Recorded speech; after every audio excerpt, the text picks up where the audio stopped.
क्या आप जानते हैं भारत का वो किला कौन सा है जो कभी हार कर नहीं गिरा, हर बार जलकर खामोश हुआ? क्योंकि इस किले ने कभी जीत का जश्न नहीं मनाया। इसने हार से पहले अपनी मर्यादा बचाई। यहाँ युद्ध तलवार से नहीं, संकल्प से लड़े गए। यहाँ दुश्मन किले में घुसा लेकिन आत्मा तक कभी नहीं पहुंचा। ये कहानी है उस जगह की जहाँ पत्थर नहीं, बलिदान की स्मृतियां खड़ी हैं, जहाँ हर दीवार आज भी पूछती है, क्या तुम आजादी की कीमत जानते हो? कल्पना कीजिए, अगर पत्थरों में स्मृति होती, अगर दीवारें बोल सकती, तो चित्तौड़गढ़ का हर पत्थर चिल्ला कर कहता, यहाँ जीत से ज्यादा आसान था मर जाना, लेकिन अपमान स्वीकार करना कभी नहीं। यह कोई साधारण किला नहीं है, यह वह भूमि है जहाँ तलवारें टूटी पर हौसले नहीं, अग्नि जली पर आत्मसम्मान नहीं जला, और जहाँ इतिहास लिखा गया रक्त से। चित्तौड़गढ़ केवल ईंट पत्थर का ढांचा नहीं, यह राजपूताना की आत्मा, बलिदान का तीर्थ और भारत के स्वाभिमान का सबसे ऊंचा शिखर है। लेकिन प्रश्न यह है, ऐसा क्या है इस दुर्ग में जो इसे भारत के सभी किलों से अलग बनाता है? क्यों हर भारतीय को जीवन में एक बार चित्तौड़गढ़ अवश्य देखना चाहिए? इस वीडियो के अंत तक आप समझ जाएंगे, चित्तौड़गढ़ कोई स्थान नहीं, ये एक संकल्प है जहां से लौटना आसान है लेकिन भूल पाना असंभव। वीडियो को आगे बढ़ाने से पहले एक छोटा सा अनुरोध है, वीडियो को लाइक करें, कमेंट में जय मेवाड़ अवश्य लिखें और चैनल को सब्सक्राइब करें, क्योंकि यह सीरीज आपको यह इतिहास दिखाएगी जो न स्कूल की किताबों में है और न ही आम वीडियो में। चित्तौड़गढ़ दुर्ग स्थित है राजस्थान राज्य के चित्तौड़गढ़ जिले में, लेकिन केवल इतना जानना पर्याप्त नहीं है। इस दुर्ग की असली पहचान इसके स्थान में छिपी है। यह दुर्ग अरावली पर्वतमाला की एक ऊंचाई पहाड़ी पर स्थित है, जो लगभग 180 मीटर की ऊंचाई पर है। नीचे समतल मैदान, ऊपर आकाश को छूता दुर्ग, चारों ओर दूर दूर तक खुला दृश्य। सोचिए, जब कोई शत्रु नीचे से ऊपर देखता होगा तो उसे केवल पत्थर नहीं दिखाई देते होंगे, बल्कि दिखता होगा मेवाड़ का अडिग स्वाभिमान। इस दुर्ग तक पहुंचना कठिन था, लेकिन यहाँ से जीवित लौटना इतिहास में कभी आसान नहीं रहा। चित्तौड़गढ़ दुर्ग इतना विशाल और विशेष क्यों है? चित्तौड़गढ़ दुर्ग भारत के सबसे विशाल दुर्गों में से एक है। इसका क्षेत्रफल लगभग 700 एकड़ से अधिक। इस दुर्ग के भीतर 7 विशाल प्रवेश द्वार हैं, 84 जलाशय और कुंड, महल, मंदिर, स्तंभ और असंख्य बलिदान की कथाएं। यह कोई सामान्य किला नहीं था, यह पूरी की पूरी राजधानी थी।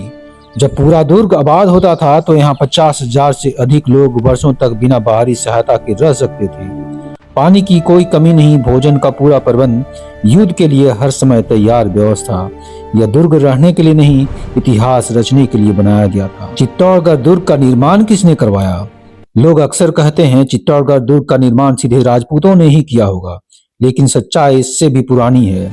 7वीं शताब्दी में इस दुर्ग का निर्माण मौर्य वंश के राजा चित्रांगद मौर्य ने करवाया। उन्हीं के नाम पर इस स्थान का नाम पड़ा चित्तौड़गढ़। बाद में यह दुर्ग गुहिल वंश सिसोदिया राजपूत के अधीन आया और तभी यह बना मेवाड़ की आत्मा। जिस दुर्ग की नींव मौर्यों ने रखी, उसे अमर बनाया राजपूतों ने। चित्तौड़गढ़ को अन्य भारतीय दुर्गों से अलग क्यों बनाता है? भारत के कई महान दुर्ग हैं, राजस्थान, महाराष्ट्र, मध्य भारत, लेकिन चित्तौड़गढ़ अलग है। क्यों? क्योंकि यह दुर्ग कभी हार कर भी नहीं गिरा। हर बार यह बलिदान के बाद शांत हुआ। यहाँ 3-3 बार जौहर हुआ। इतिहास में शायद ही कोई ऐसा दुर्ग हो जहाँ इतनी बार स्त्रियों ने अग्नि में प्रवेश किया हो और पुरुषों ने मृत्यु को गले लगाया हो। यहाँ यह नियम स्पष्ट था, राजपूत झुक सकता है लेकिन अपमान स्वीकार नहीं कर सकता। यह दुर्ग जीत की कहानी नहीं, मर्यादा की कहानी है। हर भारतीय को चित्तौड़गढ़ देखना क्यों आवश्यक है? क्योंकि चित्तौड़गढ़ हमें सिखाता है, स्वतंत्रता मुक्त नहीं मिलती, सम्मान भाषणों से नहीं बनता, स्वतंत्रता बलिदान मांगती है, सम्मान त्याग से जन्म लेता है। अगर आपने केवल सुंदर इमारतें देखी है, चित्तौड़गढ़ नहीं देखा, तो आपने भारत का चेहरा देखा है लेकिन उसकी आत्मा नहीं देखी। चित्तौड़गढ़ सिर्फ एक दुर्ग नहीं था, बल्कि यह स्वाभिमान की राजधानी थी। लेकिन अब कहानी उस मोड़ पर पहुंचती है जहां इतिहास बदलता है। दिल्ली की गद्दी पर बैठा था एक ऐसा सुल्तान जिसकी नजर सिर्फ राज्यों पर नहीं, रानियों पर भी थी।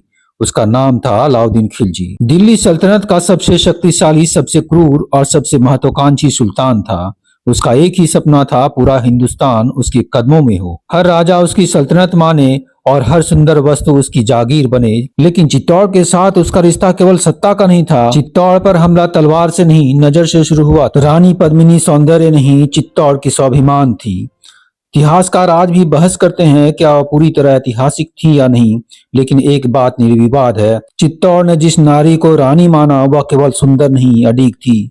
रानी पद्मिनी का सौंदर्य सिर्फ चेहरा नहीं था, वह था आत्मसम्मान, मर्यादा और राजपुताना का गौरव। जिसे पाने की चाह ने सुल्तान को अंधा कर दिया, उसी नारी ने चित्तौड़ को अमर बना दिया। इतिहास की सबसे भयानक सच्चाई यह है कि सबसे बड़ा दुश्मन अक्सर किले के बाहर नहीं, किले के अंदर होता है। अलाउद्दीन खिलजी ने चित्तौड़ को जीतने के लिए सीधी लड़ाई नहीं चुनी, उसने चुना चाल, कूटनीति और धोखा। अव्वल रतन सिंह को शांति वार्ता के बहाने दिल्ली बुलाया गया और वहीं उन्हें बंदी बना लिया गया। चित्तौड़ का राजा कैद में था और चित्तौड़ को अभी तक पता भी नहीं था। कहानी कहती है अलाउद्दीन खिलजी रानी पद्मिनी को देखना चाहता था, सीधे नहीं दर्पण में। एक पल के लिए सोचिए, एक सुल्तान, पूरी सल्तनत का मालिक, और फिर भी एक नारी की झलक के लिए छल का सहारा। रानी पद्मिनी ने सहमति दी, लेकिन शर्तों के साथ। दर्पण में केवल प्रतिबिंब, वह प्रतिबिंब कुछ सेकंड का था, लेकिन उसने सदियों का इतिहास बदल दिया। जैसे ही धोखे का भंडाफोड़ हुआ, चित्तौड़ समझ गया अब युद्ध टल नहीं सकता और यह युद्ध सामान्य नहीं होगा। चित्तौड़ में नगाड़े बजे, लेकिन विजय के नहीं। पुरुषों ने केसरिया वस्त्र धारण किए और अंतिम प्रणाम किया और मृत्यु को गले लगाने की तैयारी की। यह युद्ध जीतने के लिए नहीं, इतिहास बनने के लिए था। और फिर आई इतिहास की वो सबसे दर्दनाक रात। किले के भीतर हजारों स्त्रियां अग्निकुंड के सामने खड़ी थी। न रोना, न चीख, न डर, केवल एक भावना, अपमान से मुक्ति। रानी पद्मिनी आगे बढ़ी। आग जल रही थी, लेकिन जल रही थी गुलामी की संभावना। एक एक कर रानियां, दासियां, माताएं सभी अग्नि में समा गई। उस रात चित्तौड़ जीता नहीं, लेकिन हारा भी नहीं। जौहर के बाद जब किले के द्वार खिले तो निकले पुरुष केसरिया वस्त्रधारी। उनके पास विकल्प नहीं थे, या तो मृत्यु या अमरता, और उन्होंने चुना अमरता। इतिहास कहता चित्तौड़ की गलियां लहू से भर गईं। जब दुश्मन किले में घुसा तो उसे जीत नहीं मिली, सिर्फ लाशें मिली। क्या अलाउद्दीन खिलजी चित्तौड़गढ़ जीत लिया? तकनीकी रूप से हाँ, लेकिन सच में उसे खाली किला मिला, राख मिली और इतिहास की नफरत मिली। चित्तौड़ हार गया था, लेकिन झुका नहीं था। कुछ हारें ऐसी होती है जो जीत से भी ऊंची होती हैं। यहाँ पत्थर भी कसम खाते हैं झुकने की नहीं, यहाँ राख भी गवाही देती है बलिदान की। या कोई खंडर नहीं, इतिहास की चेतावनी है। चित्तौड़ अब भी जिंदा है, हर हिंदुस्तानी की जान में। अगर आपने चैनल को अभी सब्सक्राइब नहीं किया तो समझिए आप इतिहास का अंतिम और सबसे गर्वित अध्याय को मिस करने वाले हैं।